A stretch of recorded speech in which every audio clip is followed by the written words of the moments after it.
In this video, I'd like to share with you a little bit about what types of policies qualify for a life settlement. So let's start with the face value, also known as the death benefit. A common misconception is that only larger policies qualify for life settlements. For instance, if they have $1 million death benefit or greater. The truth of the matter is we've helped clients close transactions even as small as $50,000 life insurance policies. Now, not a lot of funders participate with policies that small, but some do, so it's worth considering.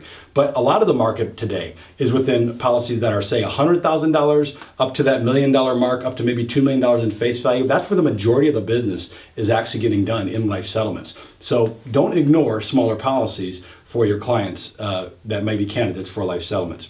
In addition now, what types of policies qualify? The majority of the market works with universal life policies. When we close a transaction, typically they're a universal life policy because they have the flexibility within the premium stream. However, that being said, sometimes whole life policies can work as well, although they're more difficult because of the rigid premium streams. And even term policies can actually work. Another common misconception is that because it's a term policy and because we know it ends, in 10, 20 years, whatever it might be, that a funder would not consider it. However, if that term policy has a conversion privilege, it very well can be considered for a life settlement. So keep that in mind.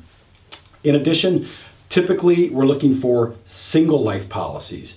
Meaning there's only one individual insured on the policies versus two. It's much easier to underwrite one individual than it is to underwrite two individuals when it comes to a life insurance policy. And lastly, I just want to share with you a little bit about the carrier ratings.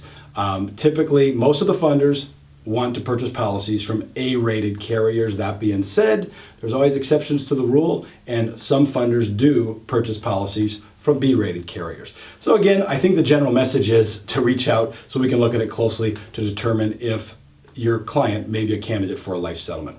In the next video, I'm going to share with you a little bit about the life settlement process once we identify a candidate that may be qualified for a life settlement.